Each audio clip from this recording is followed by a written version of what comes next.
concepto artesanal. Hacemos muy pocas prendas. Utilizo materiales naturales, las lanas, el algodón, el moher, y normalmente me inspiro en colores más naturales, más pálidos, los colores de la tierra.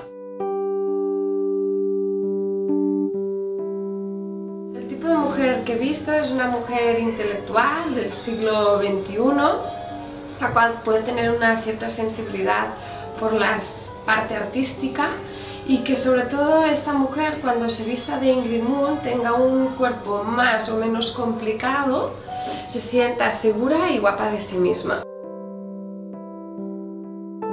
En este caso, esta temporada me he cogido un color un poquito más atrevido, que es el fucsia, y también influenciada mucho por la tendencia actual.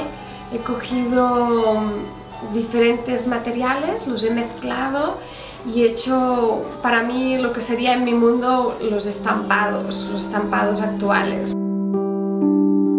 Tenemos 4 tiendas actualmente. La que estamos aquí es la de Pedralbes Center, en la planta -2. Tenemos otra tienda en Barcelona que está en la zona del Born, al lado de la iglesia de Santa María del Mar, en la calle Vidrería. Tenemos otra en Girona y después una última en Igualada.